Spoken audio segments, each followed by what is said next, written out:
Hey guys, Tisha here, and we are back with another Sister Wives. This one is heavily focused on some of the older children. We can say the different things that we want to say about this program, but one of the good things that has probably come from it is that these kids can look back and see footage from when they were younger, some of which probably will, make them feel away now that they're older and they can see things for what they are, but also some of the good things that they did experience. So we're going to begin with Logan. Logan is now a sophomore at UNLV studying to become a physical therapist. I don't believe that this is what he's doing, but this is what he was going to school for at that time. He is currently living in a home with Trevor and Rochelle, who are dating. And as soon as I saw that, I said, ooh, I wonder how Cody feels about that, because we already know Cody doesn't even want them holding hands. So how would he feel about his son living in a house with a young lady? But I guess it didn't matter in this case, because at this point, Logan is his own man, which I can appreciate. They say that Logan is a really good roommate, that he has a great personality, and if they would have to say a negative about him, they would say that he eats a lot. While talking about Logan, Cody points out that he must be doing a really good job and really enjoying himself at college because he keeps coming home less and less. I need Cody to know that this happens with every other college student in America, at least the ones that are making the most of the experience. I think I lived 2.5 hours from where my mother stayed. And very quickly, it was not a thing where I was coming home. I came home for like Labor Day, and then she didn't see me again until Thanksgiving. I had no desire. I was living life, enjoying myself. I already knew my roommate, so things were going really, really well for me. Much like Logan, he's acclimated. He's enjoying himself. But Cody did seem a little bothered by this statement when he said it. Oh, y'all, one less person to stroke his ego. So sad. Christine says this is because at this point, Logan is grounded and he has a life. That young man went from having to be an example to 16 other siblings to now be able to take care of himself, do whatever he wanted to do without having to worry about having all those other eyes on him. Good for him. It's about time. He was parentified very early on. So the fact that now he can just be, it had to have felt freeing. He says that he's dated a couple people and he hasn't followed his dad's rules in regards to the no kissing thing. He says that at this point, he seems to like blondes, but he's single because the blondes keep breaking his heart, which is a little ironic because we know that he ended up getting married and she is a blonde. So he found his love. They weren't all, bad Logan. Logan is grateful that his parents took the approach that they did in regards to the way that they raised them and teaching them certain standards as far as boundaries were concerned when dating, because he says that it has taught them some things. But he says for him, when it comes to physical affection, sex, and things of that nature, that it is the individual's choice. So in other words, he's going to come to that road when he does. And when he does, he's going to allow his heart to lead him, not necessarily what was taught to him. Cody, in his confessional response to what he's saying, and says that he would love to impose the no sex rule for a certain age. And then he fixes it and says, better yet, not until they're married. Even though, to me, I think that Cody didn't take his own advice when it came to Robin. We already know that the kissing rule wasn't a thing because he was kissing Robin well before they got married. We saw him kiss her on TV more than once. And also in the book, he kissed her at some lookout point. So they already experienced plenty of kissing. And I know that they probably did more than that too. It's no way that you're coming over to that house for weekends at a time for driving 5 hours reoccurringly. And we saw when the cameras were there, Cody seemed very comfortable in her home. I think that more went on than what they're saying. Janelle says fundamentally that she trusts that Logan is a good kid. He has solid judgment he's an adult at this point and he can choose whatever he wants to. And she's right, because no matter what they have to say about anything at this point, he can do what he wants. He's gone. Now, can they control the financial aspects of things? Of course, but that's not where they're at. Over a round of poker with his friends, and I think they were playing for like candy and snacks and stuff, Logan says he doesn't plan on being a polygamist right now, that he had a great childhood, but the only way he sees himself going down that path is if something happened to change his mind. In other words, Logan is not seeing himself getting that spiritual calling that Cody claims that he got. Logan was smarter than his father. Logan says to his friends, "It's a very beautiful thing with my father and my family and what they've accomplished, but not all polygamous families function well." This is coming from I'm going to guess 19, 20-year-old, since he's a sophomore. He adds, "A lot of the families end up tearing apart. It is one of the dangers that come with polygamy," which implies that if that's one of the dangers that come with polygamy, he was very well aware of what could have faced his family. Even at his young age, he understood that should they not do things that they're supposed to do, should they not work together, should they not constantly put the family first, that the family could fall apart. Cody is concerned that Logan is basically saying that he's coasting on his faith. Oh, he's coasting on his faith because he's not sure if he wants to be a polygamist. I don't think that this is Logan coasting on his faith. I think that Logan was smarter than his father, and Logan wasn't going to allow what he was taught by his father to dictate what he did. Logan was making his own decisions, doing some of what I'm sure like what his sister did, meeting with other religious organizations, doing his own reading, finding out what worked best for him.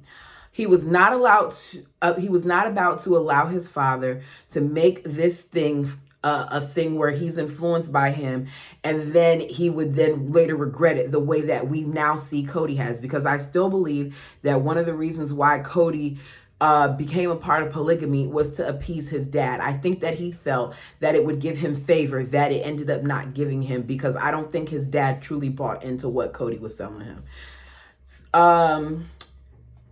Cody tried to use this whole calling thing, but Cody never received a calling, because if he did, he wouldn't have acted the way that we've seen him act over the years. He would have really worked on keeping his family together. Cody did it for convenience, not for love or belief. That's just my personal thoughts. Y'all let me know down below what you think. Janelle doesn't care what he decides, because she believes in the end he will come back to a moral place in talking about Logan. And to me, that's what it's all about. That's what matters. We raise these children, and really the goal, in my opinion, is to create healthy, productive individuals that do not cause havoc in this world, that make change, that add to the community, and they're able to make their own choices. If he's not harming himself or others, then whatever he decides should not be a problem. We have Maddie. We see Maddie go out on a double date with her friends. Janelle sits there and says, "I'm just going to give these boys the evil eye." And Maddie laughs and says, "No, you're not. You know them." Notice that this is going on and there's no Cody in sight. There's a lot that Cody missed due to him being a father of 4 different families. And to me, if this meant as much as you say it means, Cody, and if you're so concerned about the dating situation and all of that, you would think that Cody would be here for this, even if it was just a group date. We see them go horseback riding while the adults are reminiscing about how things were so hard for them in the beginning. In confessional, Janelle says that out of all of their daughters, that Maddie has gone out on the most dates, but she has met every last one of those gentlemen, which speaks about Maddie. Maddie has always been this person to me that also beat to her own drum. They always put it on McKelty because McKelty was out there, but Maddie held her own and had her opinions about different things and didn't hesitate to voice them. And one of the things that I noticed with Maddie is Maddie didn't take stuff as seriously as them, but she also valued the opinion of people like her mom, because she didn't have to let her mom meet all of the people that she's gone out with. Janelle said she met boyfriends that she didn't even know were boyfriends. But that just goes to show you how much Maddie valued her mom. It's not something that her dad's met, but her mom. Just something I noticed. Adults talk about how Madison has grown up to be a leader both in high school and at home with her siblings. They talk about how bad things were when they first moved. And Janelle says that Maddie not only told them that they couldn't make her move when they announced moving, but we find out from Maddie that she used to keep a countdown of the days till she would go back to Utah on her wrist and always show it to her father. Janelle gets choked up while talking about this, and it made me think, we saw like how badly the different kids were affected. And in this case, let's talk about Hunter and Maddie. We saw how badly Hunter and Madison were affected. We saw how mopey was. We saw what I do believe was depression in Hunter. And as Janelle is sitting there breaking down, I'm sitting there saying to myself, we only got a glimpse of what was going on, because Janelle is not a naturally emotional person. But whenever she remembers back, whenever she recalls this whole thing of how they told certain kids and what transpired with her kids, Janelle gets emotional. And it's not an act like the bird. There are actual tears there. Her face is reddening. She's blinking to try to avoid the tears dropping. And it's something that even later on, when we saw the announcement that they were going to be leaving again, how badly Janelle was concerned about her kids, to the point where she even thought about maybe possibly staying. So there was a lot to this move emotionally that these kids went through that we weren't even privy to. Maddie says that her family coming there made her want to get involved, that she's looking forward to going to Utah State University, where she can focus on leadership and eventually become a lawyer somewhere on the East Coast. Now, I do believe that she's on the East Coast, but she's not a lawyer. She is a stay-at-home mom. And if I recall, I think she only did like a year of college. I can't remember. Correct me down below if I'm wrong. Her friend Heather says that she became friend with Maddie through a class that a lot of people wanted to know how she is. And she said, like, she's just like any other kid, which she is.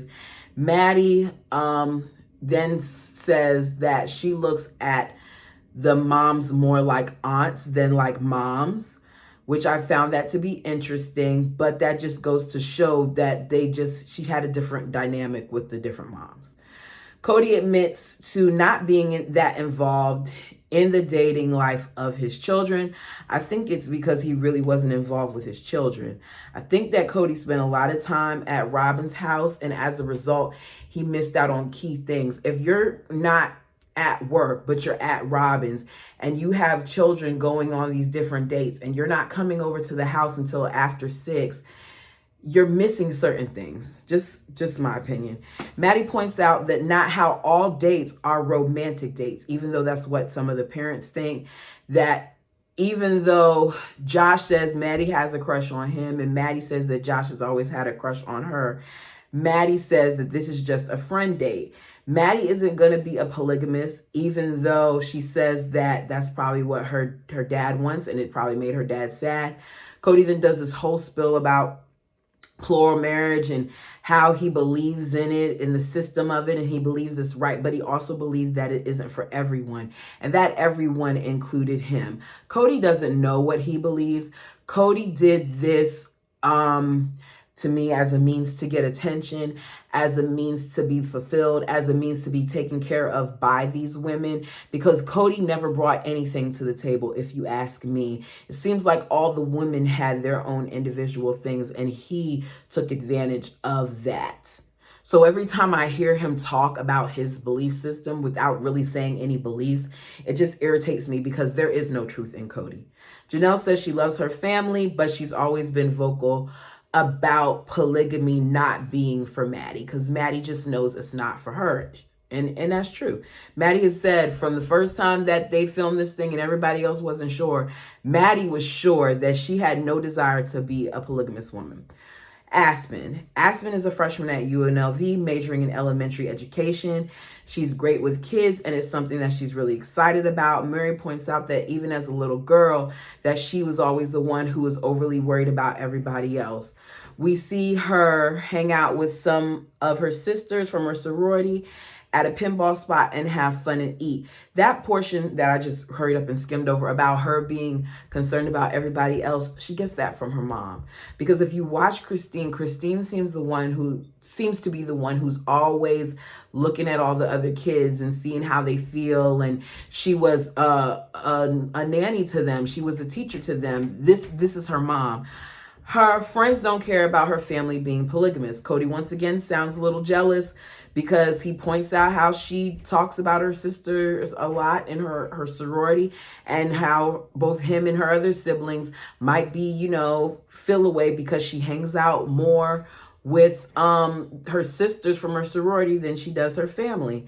Aspen should be doing that. She is part of an organization, and when you do these things, you get very close. I started pledging, but I got pregnant, so I stopped. But even before I started pledging, I was very close with the young ladies that I built a friendship with from my dormitory. We became a very close-knit group. That's that's due to our RA. She had us do a lot of group activities, and as a result, we became really good friends. And even though I'm aging myself, it has been minty years. I am still very close to these ladies. Like, we see each other at least twice a year, and we live all over the place. So that just goes to show, how those foundations do create a sisterhood, a bond.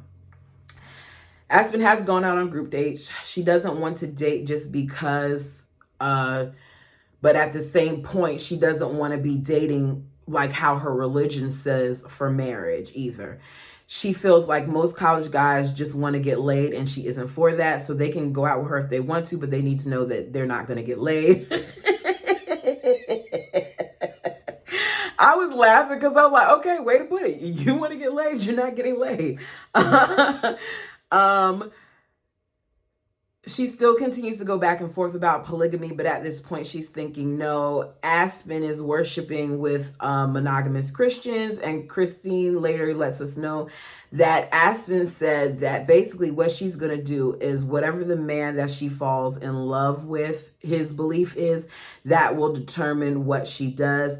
If he wants polygamy, then she'll lean that way. If he wants monogamy, then she'll lean that way too. It sounds good, but I don't feel like you should become a part of the faith just because that's what the person that you love wants to do. I think you have to have some form of conviction. Just my personal opinion. Aspen, to me, whether she wanted to say it or not, didn't want to be a polygamist. It was obvious at a certain point.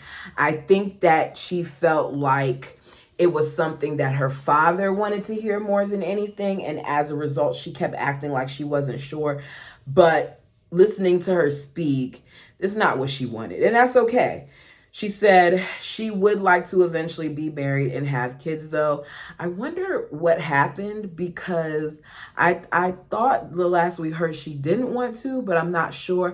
I'm hoping that the reason that they haven't had children is because they just want to enjoy each other. I hope it's not because she's had any type of medical difficulties.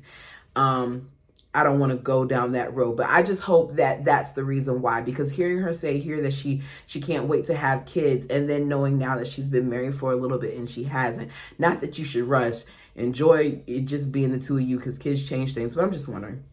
We then have McKelty. McKelty goes mini golfing with her friends.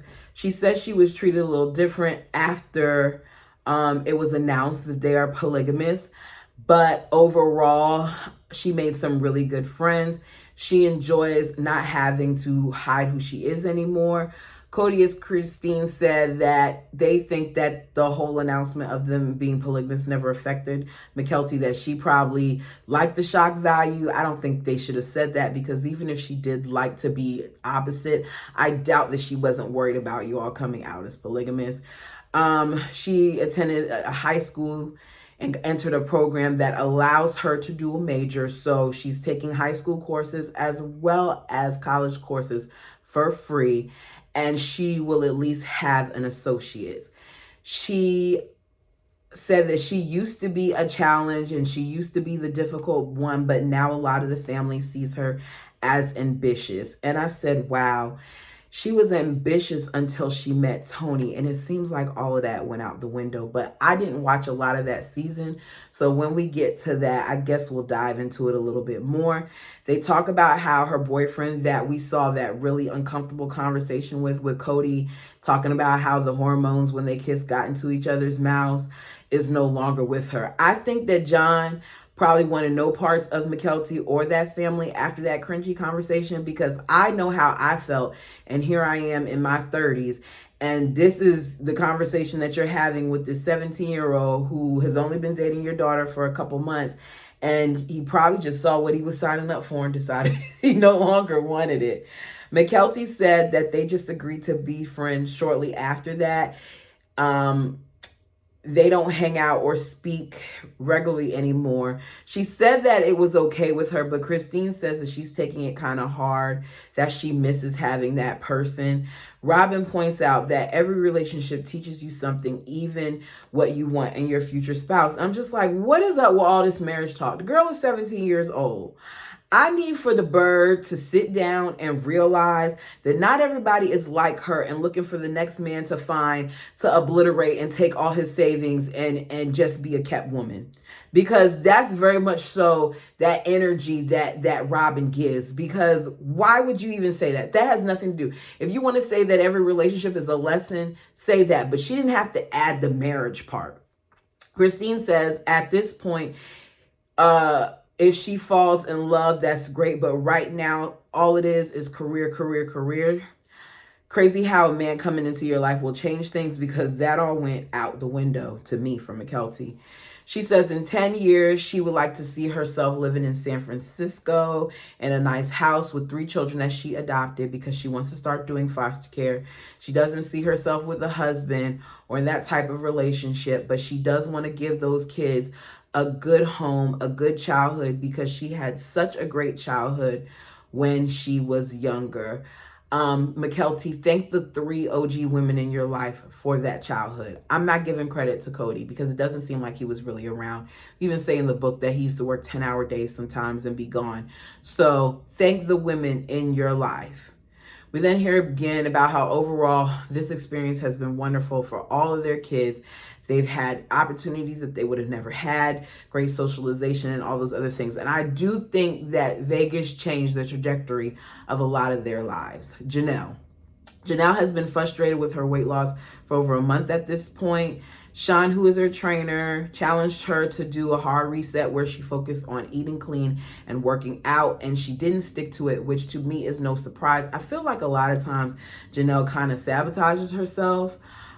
She gets on the scale. She weighs 236 pounds, which means she's put on 4 pounds from the last time. And Sean and Janelle are visibly disappointed. She says that between the sister wives business and the real estate business and being a mom, that she tends to put herself on the back burner. I think all parents, I'm not just going to say women, because there are men who take care of their children on their own. I feel like all parents at some point do this to themselves, and it's our job to make sure that we make time for ourselves. She said that Cody has never said anything about her weight, but she really wants to do this for herself. Let's be clear, whether Cody said anything about her weight or not, I don't think he said it to Janelle. I think he said it. I just think he didn't say it to Janelle. I will never forget the comment that Robin made about how Cody stuck beside these women and loved them despite weight gain and stretch marks. He was talking about them to some extent. Whether he said it to her or not, he said it. Sean wants to know what exactly is in her head that causes Janelle to keep blowing this. And Janelle admits that she's an emotional eater. She says between being stressed from this past year and going back and forth to go to kids' schools because someone forgot something or needs something to come home. Teach your children very early on about the importance of making sure that they keep up with their homework, projects, school supplies, whatever materials that they're supposed to have with them for that day at the school.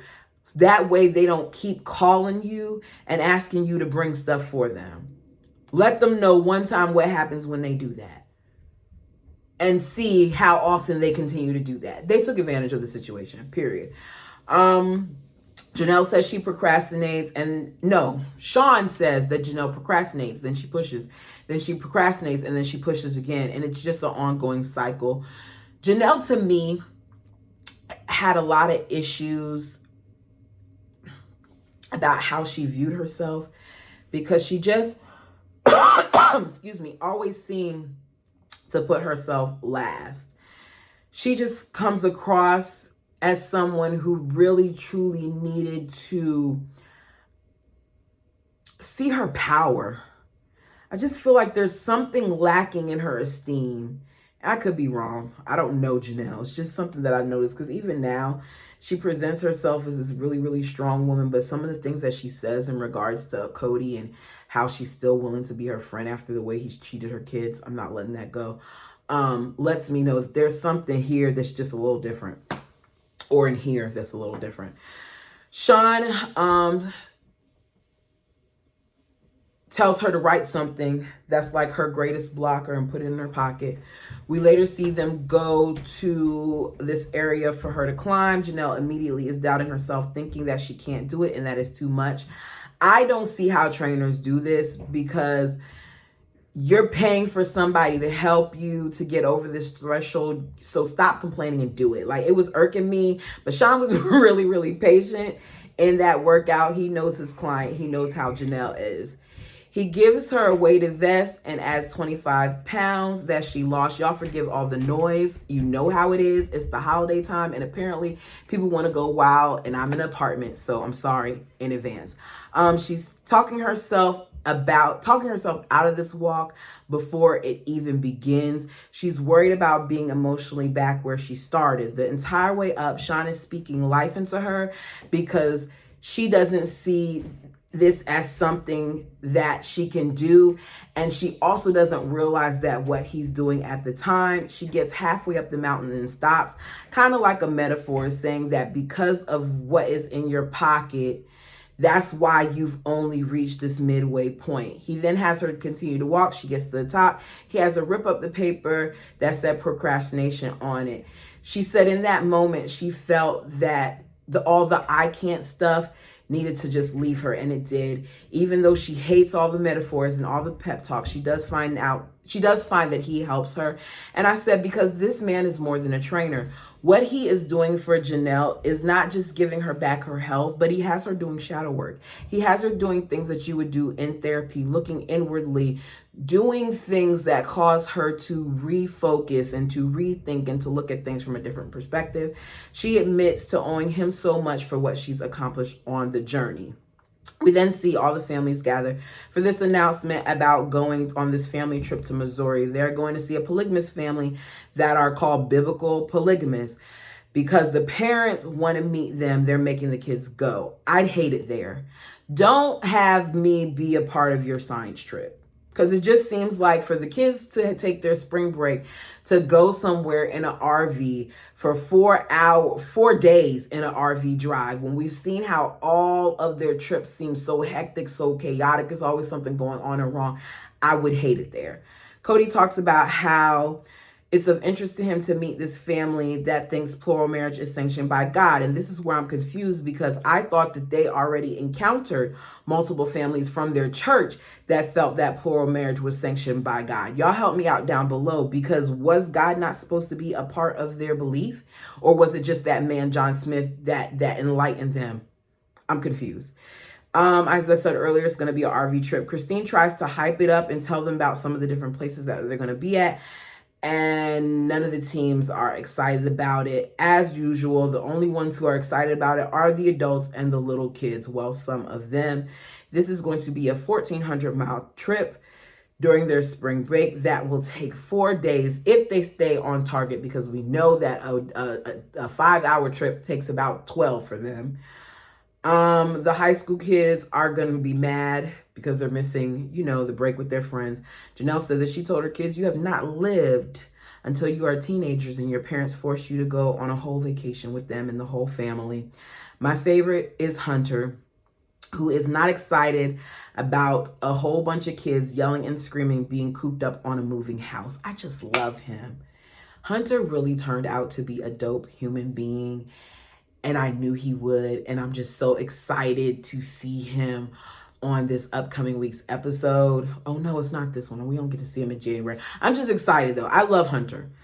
Christine gives them tells them to research about the different places, and then when they get there, they can tell them about the location. Aurora thinks that Gabe and Hunter are being poopy because teenage boys are poopy. Peyton says Missouri stands for misery. Cody says that he knows that he's going to have problems and he expects that they'll have moody teenagers. So he's going to work ahead of time to control his attitude so that he doesn't let it get to him. And that is it. I apologize once again for the noise. I should have filmed a little bit later because I already know how this time of day is with the kids outside hollering and stuff. But I wanted to make sure that I had something done because it is the holiday season and we all need to take some time, rest, regroup. I am always reluctant to say happy holidays because for some people it isn't happy. I have said it before. I tried to push through the holiday season because we had a lot of losses around this time of year. And the best way that I can look at it is to be grateful for the people that we do have and for life. For those of you who are grieving and mourning, I'm sorry, I'm with you. I'm sending you virtual hugs. I know more than you know what it feels like. And even though some days are hard, try your hardest to focus on the good times and to not let it consume you. If possible, surround yourself by people who are going to lift you up and not put you down. And until next time.